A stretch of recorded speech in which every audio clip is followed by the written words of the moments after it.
Ce n'est pas un vol ordinaire. Ce Boeing 737 appartient à l'US Air Force. À son bord, des officiels du gouvernement américain, dont le secrétaire d'État au commerce. Mais voyageurs VIP ou simples touristes, à bord d'un avion, tout le monde est à égalité, lorsque dans le poste de pilotage, les choses commencent à mal tourner. Voici l'histoire du vol US Air Force IFO 21.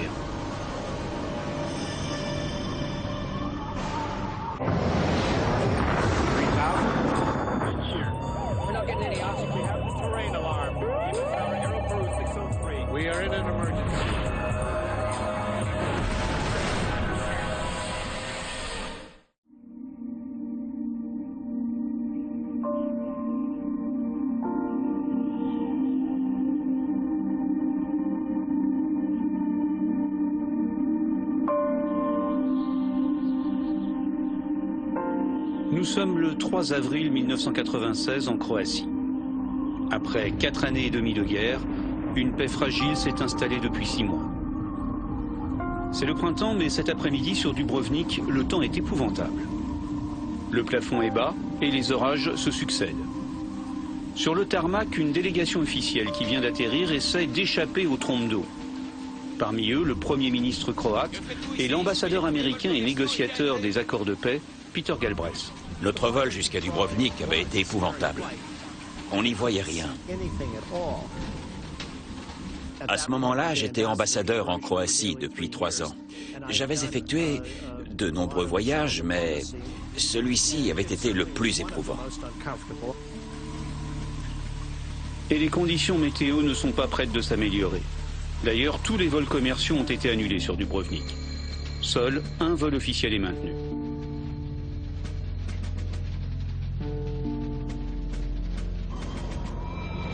Il s'agit du vol IFO 21, assuré par un Boeing 737 de l'armée de l'air américaine.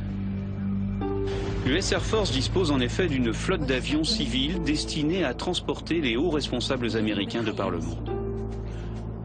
Le plus célèbre d'entre eux est évidemment Air Force One, l'avion du président des États-Unis. Merci. Votre ceinture de sécurité. Ce Boeing 737 est plus modeste, mais pas moins confortable. L'aménagement de la cabine est conçu pour permettre aux VIP de travailler à 11 000 mètres, comme dans leur bureau. À bord de ce vol, un membre du gouvernement américain, le secrétaire au commerce Ron Brown. Ron Brown était un homme très compétent. Il connaissait le gouvernement de l'intérieur et il avait toutes les qualités nécessaires pour occuper ce poste. En fait, Ron Brown est une vedette du Parti démocrate. Il a joué un rôle important dans l'élection du président Clinton en 1992. C'est une des raisons pour lesquelles il est devenu, dans l'histoire du pays, le premier secrétaire au commerce d'origine afro-américaine.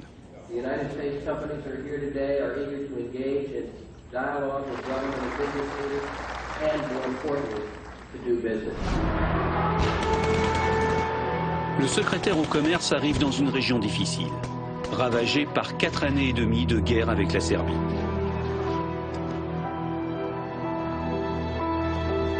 Pour la seule Croatie, on dénombre plus de 16 000 morts.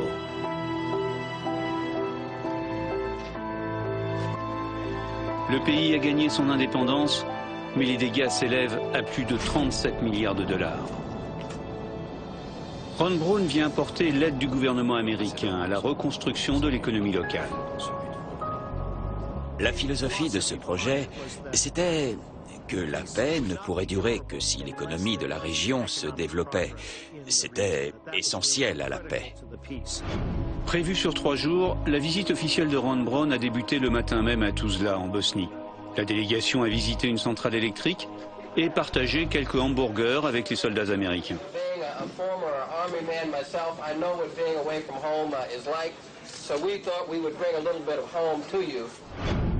Ensuite, Ron Brown a redécollé pour Dubrovnik, la dernière étape de la journée.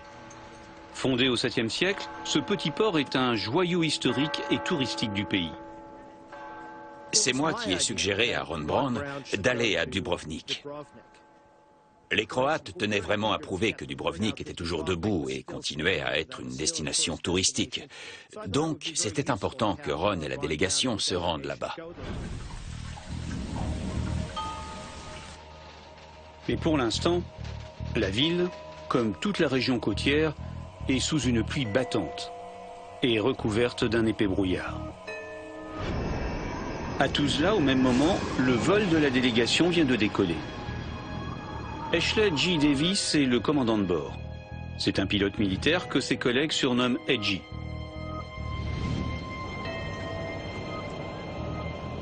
Tuzla, départ de IFO 2 unités.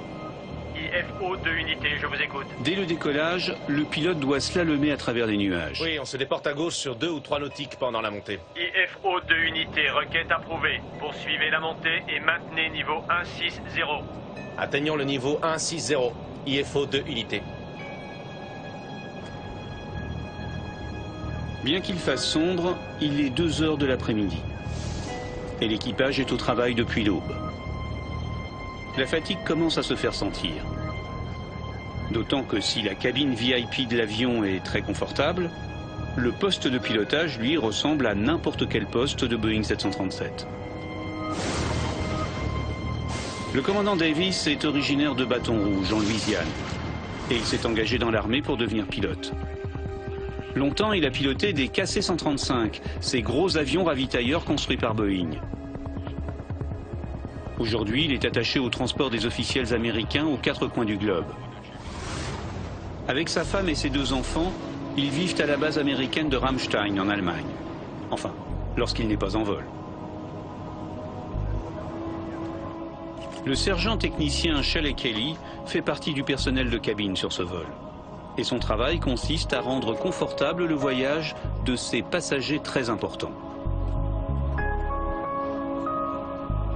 Mais oui, bien sûr. Monsieur, désirez-vous une collation? Non, merci. Dans combien de temps allons-nous atterrir? Oui, La délégation est attendue à Dubrovnik en milieu d'après-midi, mais elle est en retard. Mais je peux vérifier si vous voulez, monsieur. Oui, merci. Le plus tôt sera le mieux. Avant d'entamer son approche sur Dubrovnik, le commandant relève par radio le dernier bulletin météo délivré par les services de l'US Air Force. Métro d'IFO 2 unités, vous me recevez? À vous. IFO 2 unités, reçu 5 sur 5. Voici la météo pour Lima Delta uniforme. Pluie, état du ciel, 500 pieds sol. Nuages fragmentés. Forte précipitation, bien reçu. IFO 2 unités, bien reçu, métro. On a été en pleine crasse toute la journée. Est-ce que vous prévoyez des changements météo? Non, encore de la pluie. À vous. Bien reçu, de la pluie. Merci de votre aide. Eh bien, allons visiter Dubrovnik. Le commandant entame la descente. L'approche est un peu compliquée car même si la paix est officiellement signée depuis 4 mois, la tension reste vive dans la région. À la verticale de Kilo Lima Papa, on prend... Les routes aériennes sont sous étroite surveillance et il n'est pas question d'en sortir. Pour l'équipage, dont c'est un premier vol dans la région, cela exige une attention toute particulière. Et malgré cela, en approchant de la frontière croate, le commandant se fait rappeler à l'ordre. IFO 2 unités, ici Magic 51. Magic, c'est l'indicatif d'appel de l'avion radar AWACS, qui surveille toute la zone et contrôle les couloirs aériens. Monsieur, vous quittez un couloir autorisé. Rectifiez votre trajectoire immédiatement. Pourtant, le commandant n'a pas l'impression de commettre une erreur. Il suit rigoureusement la route qu'il a prévue. En fait, dans cette région où règne encore la confusion, il ignore juste que certaines zones sur son trajet sont potentiellement dangereuses. Bien reçu, Magic. C'était une erreur. Nous nous dirigeons vers le couloir autorisé. Terminé. La 2e fois aujourd'hui. Le problème, c'est que les couloirs autorisés changent régulièrement. L'équipage aurait dû en être informé, mais visiblement ce n'est pas le cas. Le commandant obéit et fait un large détour pour demeurer dans le couloir sécurisé. Shelly, ici AJ. On doit corriger notre trajectoire. Nous arriverons avec environ 15 minutes de retard à Dubrovnik. Nos excuses aux passagers.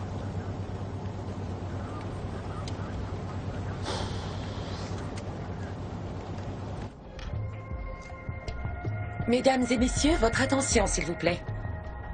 Malheureusement, nous arriverons à Dubrovnik avec un peu de retard.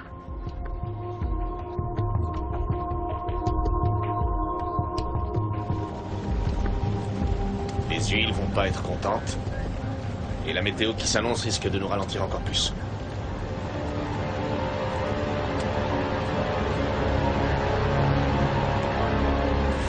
Au sol, la météo ne s'arrange pas. La pluie redouble d'intensité, réduisant d'autant la visibilité. Dans le poste du Boeing 737, ce détour imprévu fait monter un peu la tension. La délégation officielle est déjà très en retard et ce délai supplémentaire d'un quart d'heure n'arrange rien. Voyons avec l'ambassadeur quelle solution nous allons envisager. Dubrovnik, approche d'IFO 2 unités, niveau 100. Dubrovnik approche, bonjour. Maintenez 10 000 pieds pour une approche au radiophare de la piste 1-2. D'accord, descendons à 10 000 pieds d'IFO 2 unités. Les vols commerciaux ayant été annulés en raison de la météo, le vol IFO 21 est seul dans le circuit d'approche.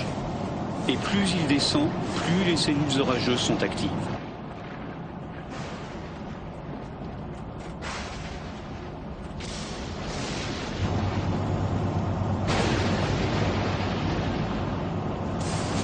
Et pour couronner le tout, l'aéroport, très endommagé par les 4 années de guerre, ne dispose plus d'aucune aide électronique à l'atterrissage.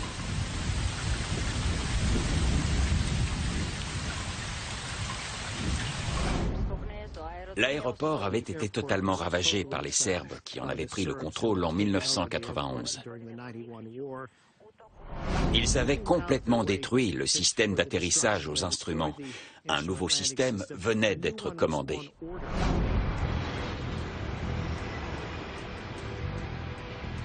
Tous les grands aéroports internationaux sont dotés de systèmes sophistiqués pour aider les décollages et atterrissages, quelles que soient les conditions météo. Les radars Doppler détectent les zones de mauvais temps. Et l'ILS, le système d'atterrissage aux instruments, permet aux équipages de trouver l'axe de la piste et le plan de descente idéal, sans aucune visibilité, mais en toute sécurité. À Dubrovnik, rien de tout cela. Il n'y a même pas de radar d'approche. L'assistance se résume à 2 simples balises radio installées à proximité du terrain. Une technique utilisée il y a un demi-siècle.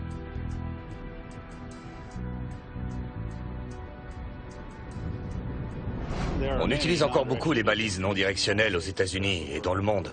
Mais elles sont un peu obsolètes et on a tendance à les abandonner. Ces 2 balises doivent permettre aux avions de trouver l'axe de la piste 12. L'équipage doit d'abord se caler sur la première balise, puis après l'avoir dépassée sur la seconde, située juste avant la piste. Alors que le vol IFO 21 approche de la première balise, l'équipage reçoit un appel inattendu.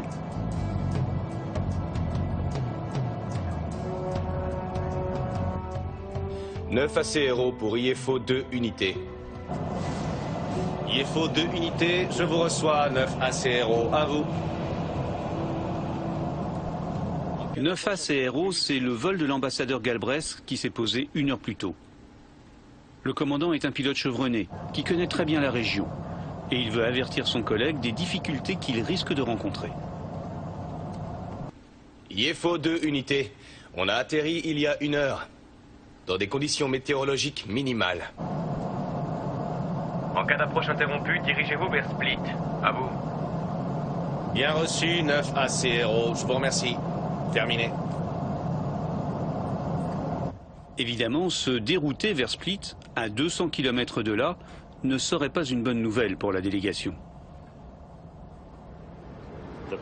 La pression était certainement très forte pour permettre aux passagers d'arriver à temps pour la conférence de presse. Sous le seul contrôle radio de la tour de Dubrovnik, le 737 poursuit sa descente. IFO 2 unités. Indiquez votre niveau. IFO 2 unités. 5000. Bien reçu, IFO 2 unités. Descendez à 4000. Rappelez vertical, Kilo, Lima, Papa. Descendons à 4000, IFO 2 unités. Vous devez le mettre de côté. Votre ceinture. Monsieur? Voilà, merci. À quelques minutes de l'atterrissage, les instruments de bord accrochent enfin le signal de la première balise. Ça y est. Kilo Lima Papa suivant la trajectoire d'éloignement au 119. 119, confirmé.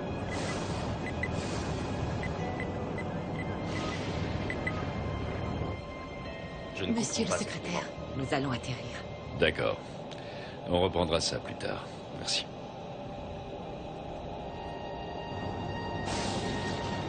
Les nuages ne sont pas suffisamment fragmentés. Je ne vois rien. Tim? Noyé dans l'épaisse couche nuageuse, l'équipage n'a évidemment aucune visibilité et pilote uniquement aux instruments. IFO 2 unités. Captons la balise. En rapprochement. IFO 2 unités bien reçu. Approche au radiophare Autorisé, piste unité 2. IFO 2 unités.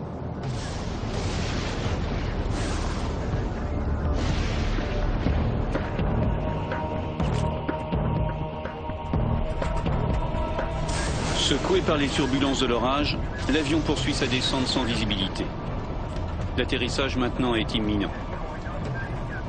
En sortant des nuages, les deux pilotes s'attendent à distinguer les premiers feux de la piste. Malheureusement, c'est un tout autre paysage qui les attend. Oh! Ah! Redresse! Redresse!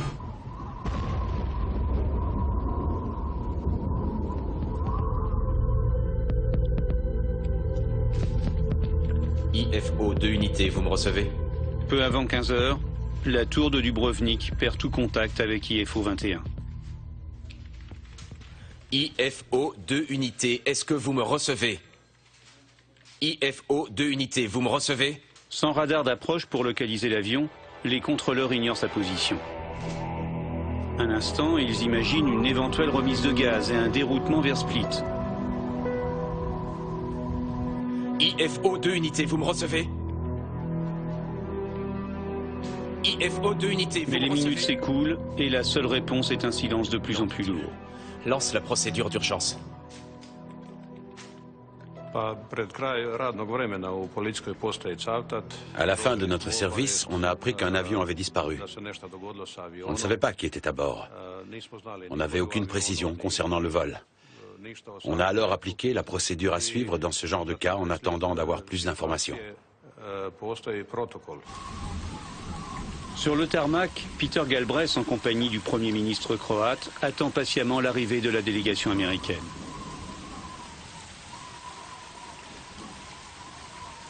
Je savais d'expérience, après mon propre vol, que c'était un atterrissage très délicat. Je ne m'attendais pas à ce qu'il tente d'atterrir à Dubrovnik. Le Premier ministre m'a pris à part. Il m'a dit que le contact radio était perdu avec l'avion de Ron Brown. J'ai appelé le centre des opérations du département d'État pour que l'armée américaine lance les recherches et envoie les équipes de sauvetage. Les autres centres de contrôle de la région sont contactés. Mais aucun n'a reçu de message de l'avion.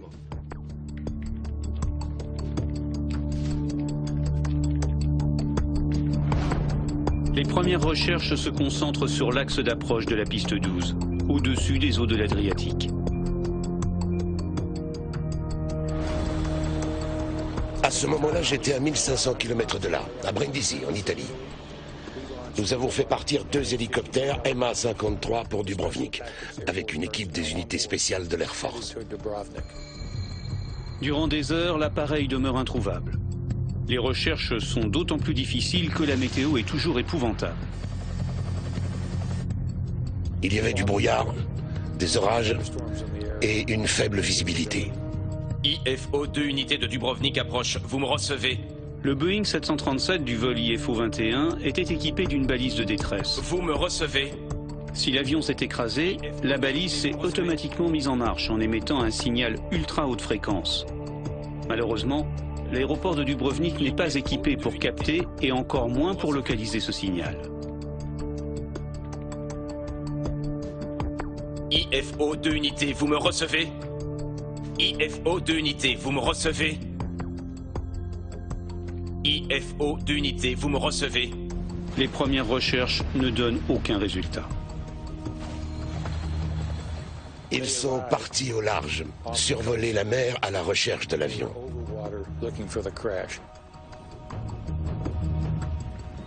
Enfin, plusieurs heures après la disparition de l'appareil, la police recueille un témoignage intéressant. À l'intérieur des terres, un villageois a vu quelque chose sur la montagne qui surplombe sa maison.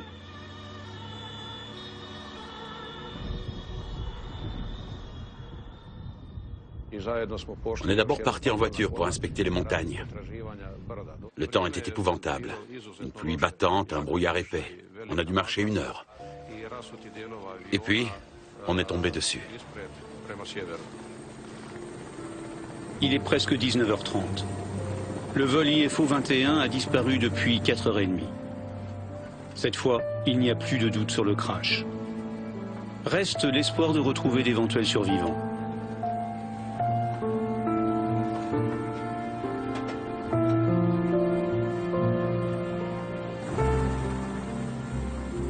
Aux États-Unis, la nouvelle est annoncée officiellement.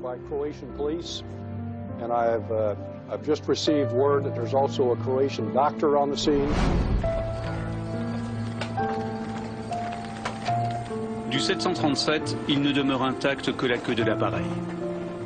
Tout le reste a été pulvérisé en une multitude de débris à travers la montagne. C'était des moments très durs. On avançait dans les rochers en se demandant si on n'allait pas marcher sur un corps. Ça reste gravé dans la mémoire. Et puis soudain, un miracle.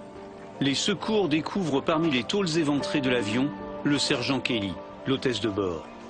Elle est grièvement blessée, mais vivante.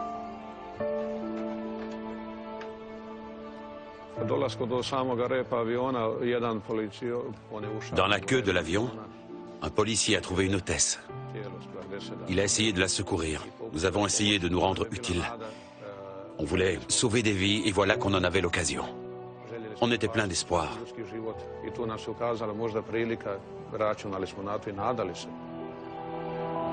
Mais pour survivre à ses blessures, la jeune femme a besoin d'urgence de soins hospitaliers.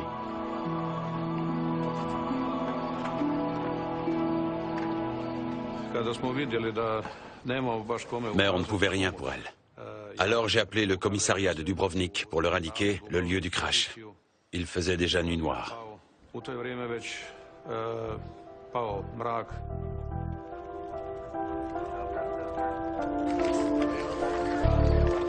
Le Mont Saint-Jean, où l'avion s'est écrasé, grouille maintenant de policiers et de militaires croates et américains. L'acheminement des secours est rendu difficile par le relief et la météo. Sans parler des vestiges de la guerre, toujours aussi dangereux, même en temps de paix.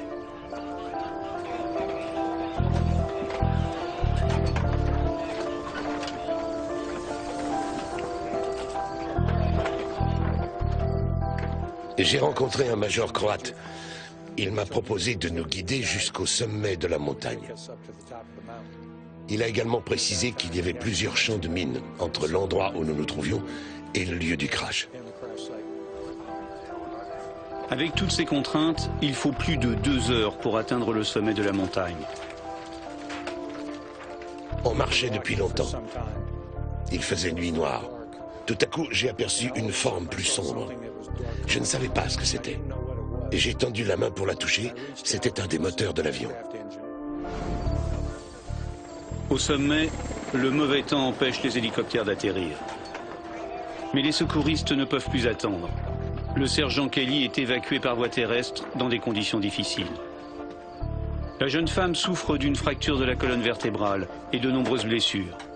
Pour l'instant, elle est la seule survivante de l'accident.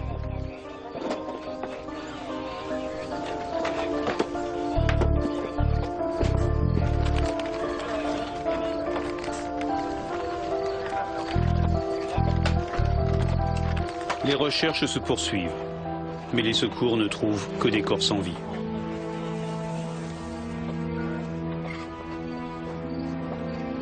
Y compris celui de Ron Braun, le secrétaire au commerce américain.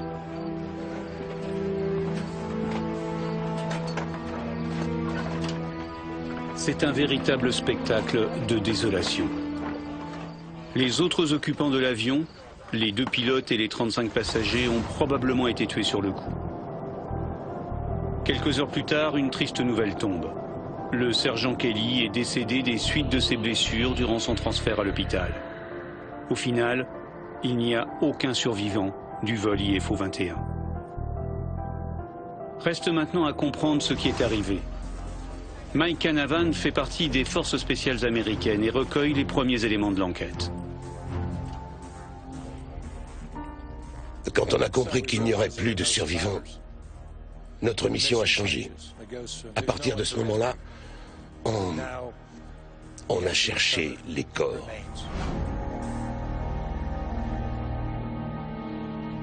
À l'aube, la météo est plus clémente.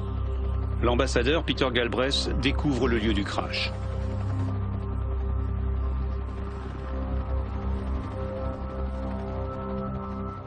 On a marché dans la montagne. Le temps s'était amélioré. Près du sommet, il y avait le fuselage de l'avion, ou du moins sa partie arrière, et des débris un peu partout. De l'autre côté se trouvaient les corps. Rien au monde n'est comparable à un crash. Que ce soit dans la montagne ou à Dubrovnik, mes équipes ont agi avec dignité et respect. Je trouve qu'elles ont fait un travail exceptionnel.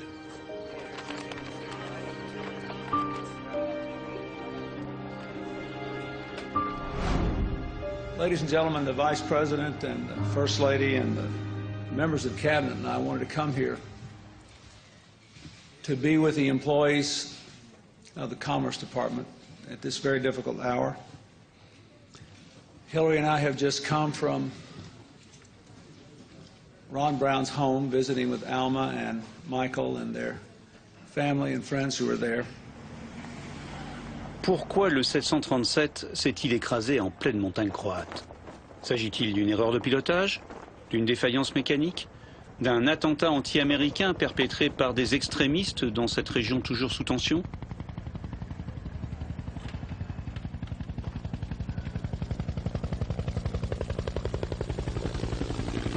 Purpose of the accident investigation team, I can guarantee you that they will be extremely thorough in their analysis in trying to determine the causes of this accident. Comme l'avion transportait une délégation officielle américaine, d'emblée les rumeurs vont bon train. Howard Swansea fait partie de la douzaine d'experts envoyés sur place.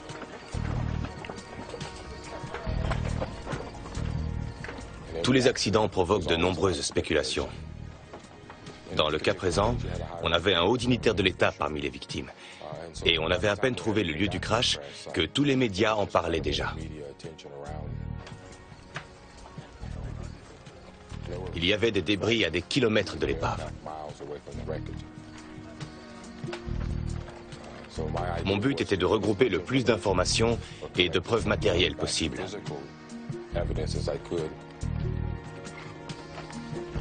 Mais les enquêteurs entament leur travail avec un énorme handicap. Ils découvrent que, contrairement aux avions civils, les avions de l'US Air Force ne sont pas équipés de boîtes noires, même lorsqu'ils sont assignés au transport de passagers.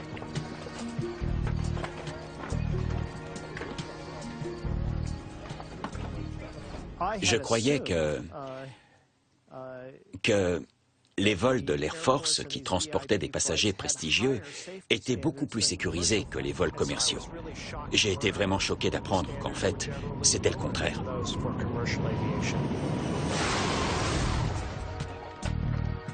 Sans boîte noire, les enquêteurs ne disposent d'aucun enregistrement, ni des paramètres techniques de l'avion, ni des discussions dans le poste. Pour découvrir la vérité, ils vont devoir explorer ce qui existe, les débris et les faits établis. Le fait est par exemple que l'avion a dévié de sa route d'environ 3 km. Pourquoi? Un des enquêteurs, Nelson Spollheimer, essaie de reconstituer la trajectoire finale de l'appareil. Et pour cela, les enregistrements de l'avion radar AWACS sont précieux. Au moment du crash, il surveillait toute la région. IFO 2 unités, ici Magic 51. Vous quittez un couloir autorisé. Rectifiez votre trajectoire immédiatement. C'était une erreur. Nous nous dirigeons vers le couloir autorisé. Terminé.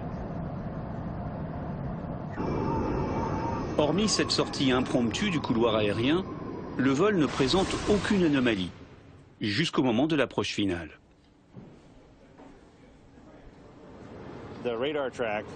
La trajectoire fournie par la WACS, l'avion radar, montre que les 100 derniers miles du vol se sont déroulés normalement. En revanche, le dernier segment de vol, les 20 km précédant la piste 12, est plus problématique. Alors qu'il est en approche finale, le 737 dévie de sa trajectoire et poursuit sa descente tout en se dirigeant droit sur les montagnes.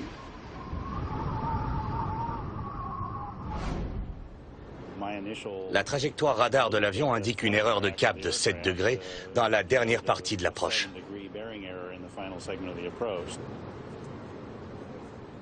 Une erreur de quelques degrés, mais qui, aussi près du sol et à 250 km/h, peut rapidement avoir des conséquences dramatiques. Clairement, c'est le nœud du problème. Pourquoi l'avion a-t-il dévié de sa route sans raison apparente d'environ 7 degrés?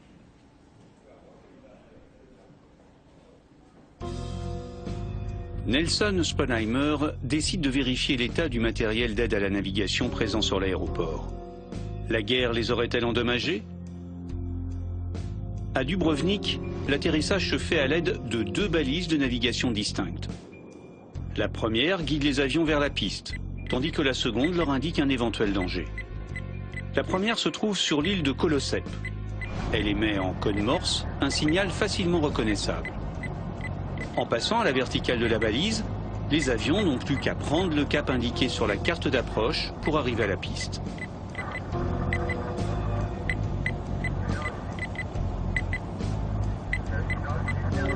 La seconde balise est en fait une sécurité.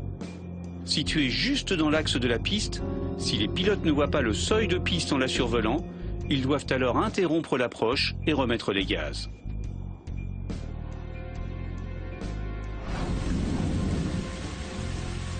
C'est ce qui est arrivé au vol de Peter Galbraith. L'équipage s'y est repris à 2 fois pour réussir son atterrissage. IFO 2 unités, je vous reçois, 9 ACRO, à vous. En cas d'approche interrompue, dirigez-vous vers Split, à vous. Bien reçu, 9 ACRO, je vous remercie. Terminé. Mais l'inspection de Sponheimer ne donne guère de résultats. A priori, les balises ne sont pas en cause. Les 2 balises fonctionnaient normalement lorsqu'on les a testées quelques jours après le drame. La rumeur locale évoque également la piste de l'attentat. Le commandant Davis aurait, dit-on, suivi un leurre, un signal émis depuis un poste clandestin en montagne et destiné à l'attirer dans un piège.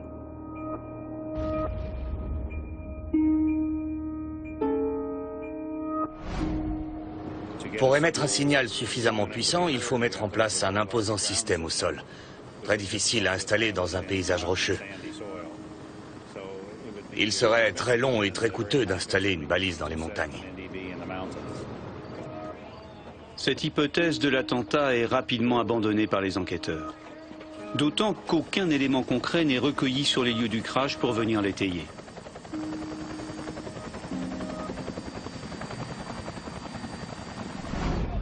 Les hommes continuent à fouiller les débris du Boeing 737. Et ils découvrent un indice précieux, l'ADF, le radiogonomètre automatique de l'avion. A priori, il semble encore en état de marche. Et en s'intéressant à cet instrument, ils s'aperçoivent que l'avion n'en possédait qu'un seul. Alors que pour réaliser la procédure d'approche de Dubrovnik, il en fallait 2. Cet appareil permet de recevoir et de visualiser les signaux émis par les balises au sol.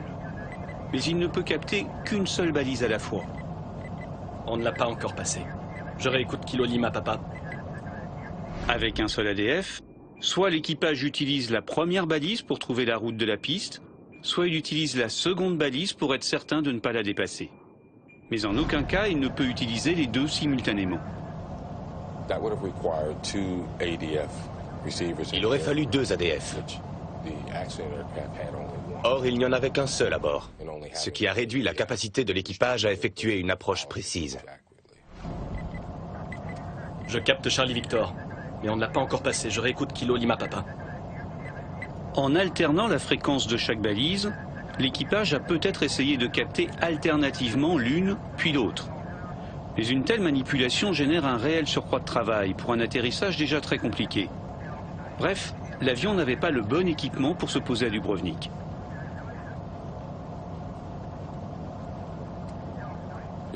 On dispose d'un laps de temps très court pour négocier son approche. C'est assez difficile d'essayer de capter les 2 signaux alors que l'on cherche en même temps à définir sa trajectoire. Nelson Sponheimer trouve également des éléments intéressants en étudiant la trajectoire de l'avion. En naviguant avec l'aide de l'ADF, la trajectoire est généralement un peu en zigzag. Or, dans le cas du vol IFO 21, ce ne fut pas du tout le cas après le survol de la balise. 3 miles après le survol du repère d'approche finale, pendant les 9 miles restants, la trajectoire de l'avion est rectiligne. Hypothèse. Et si l'équipage, plutôt que de se fier aux balises au sol, avait utilisé leur centrale inertielle? Le 737 possédait un de ces équipements datant des années 50 et qui permettait de tracer une route. Le système de navigation par inertie utilise des gyroscopes pour indiquer son positionnement à l'avion. Le principe est assez simple. Au début du vol, on indique à la centrale inertielle la position de départ de l'avion. Ensuite, le système enregistre tous les mouvements de l'appareil et calcule sa nouvelle position. Le problème, la précision n'est pas excellente, car la moindre erreur du système dans la détection et l'interprétation des mouvements entraîne une erreur de positionnement.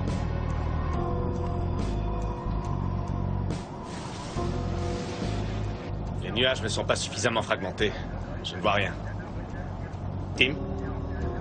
L'équipage a peut-être cru que la centrale inertielle les aiderait à trouver le chemin de la piste, oubliant qu'elle pouvait aussi les faire dangereusement dévier de leur trajectoire. Le dysfonctionnement du système de navigation par inertie me semble être la cause première du crash.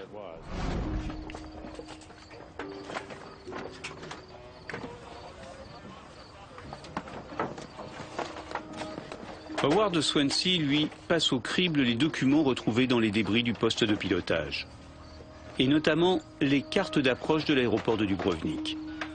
Sans visibilité, comme c'était le cas le 3 avril, ces cartes étaient déterminantes. Or, l'enquêteur s'aperçoit que ces cartes comportaient au moins une erreur. L'altitude minimale de descente n'était pas la bonne. L'altitude minimale de descente, c'est la hauteur à laquelle le pilote doit remettre les gaz s'il n'a pas la piste en visuel.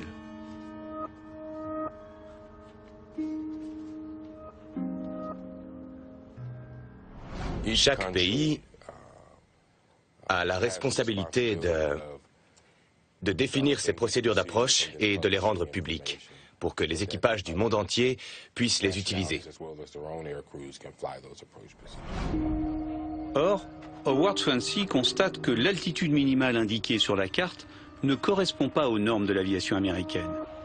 Elle se situe 700 pieds, plus de 200 mètres, en dessous de cette norme. En clair, le vol IFO 21 volait 700 pieds en dessous du plancher de sécurité. Ajoutons à cela un retard important sur l'horaire, une visibilité nulle, une déviation de quelques degrés et un relief montagneux à proximité. Tous les ingrédients étaient réunis pour mener à la catastrophe.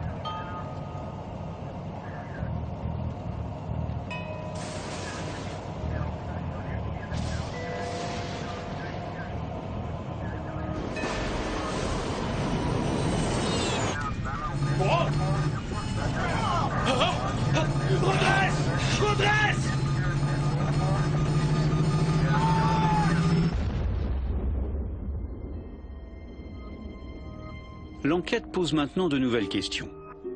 Pourquoi un avion militaire américain, transportant une délégation officielle, n'était-il pas correctement équipé pour se poser à Dubrovnik?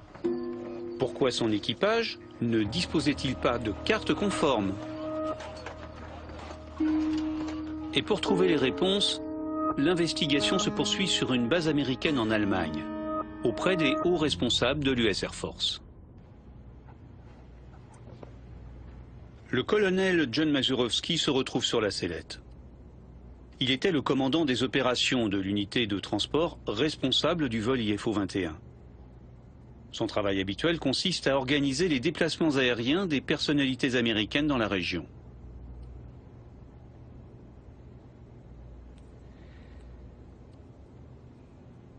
J'aimerais que l'on aborde le sujet des cartes d'approche GPSN.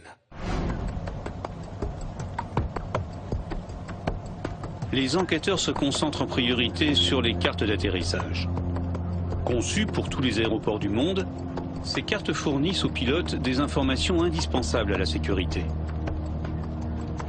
Les normes américaines sont très sévères quant au contenu de ces cartes. Or, celles de l'équipage du vol IFO-21 n'étaient pas aux normes.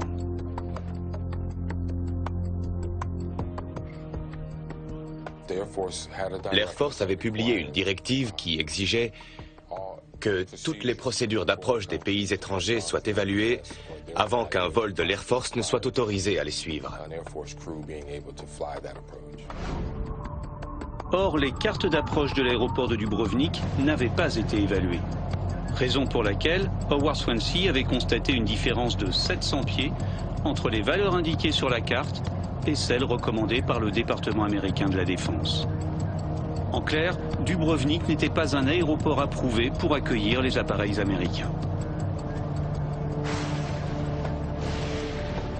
Seulement dans la région, les aéroports approuvés étaient rares.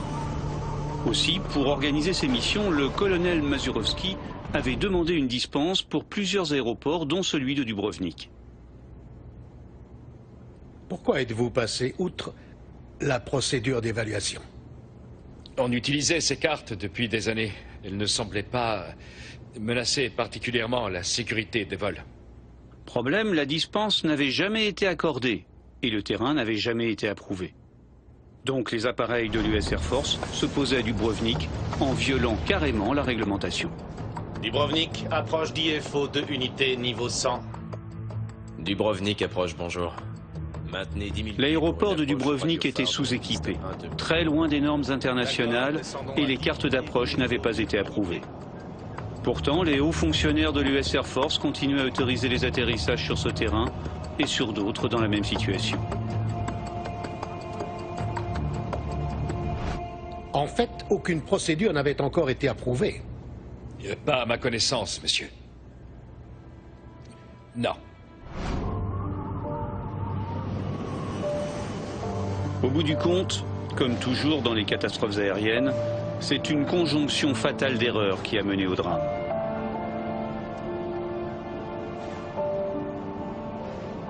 Dubrovnik, approche d'IFO 2 unités niveau 100. Dubrovnik approche, bonjour. Maintenez 10 000 pieds pour une approche au radiophare de la piste 1-2. Bien reçu. À l'issue d'une longue enquête et de presque 150 interrogatoires, le rapport final sur le crash du vol IFO-21 fut présenté. Il comprenait plus de 7000 pages.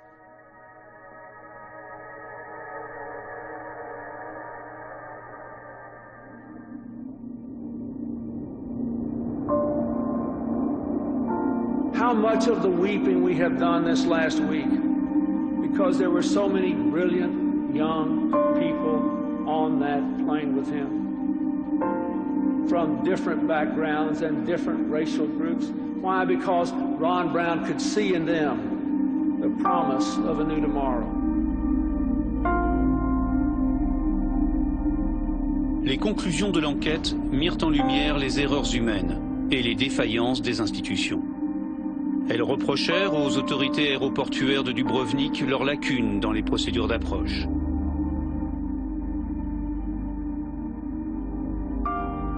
Aujourd'hui, l'aéroport de Dubrovnik est au niveau des normes internationales. Et la piste est équipée d'un système d'atterrissage aux instruments, un ILS, installé peu après l'accident.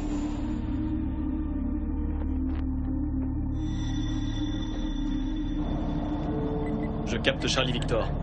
Le rapport final mit également en évidence les erreurs de pilotage du commandant Davis, ainsi que la responsabilité de l'US Air Force.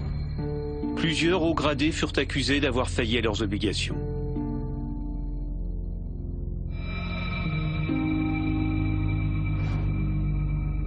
Deux hauts fonctionnaires de l'armée de l'air américaine furent limogés, dont le colonel John Mazurowski. Rétrogradé, il fut d'office mis en retraite. Au total, 13 officiers impliqués dans l'accident furent sanctionnés d'une manière ou d'une autre.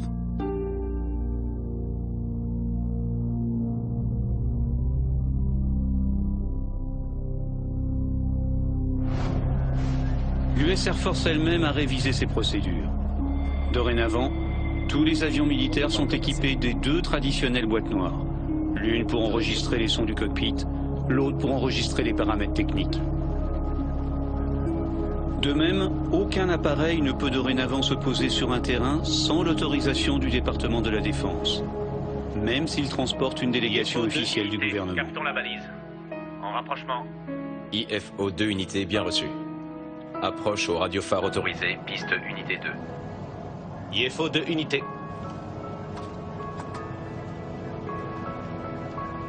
Au final, malgré tout, la sécurité aérienne a été améliorée. C'est le seul réconfort que peuvent trouver dans cet accident les familles des 35 passagers et membres d'équipage du vol IFO 21.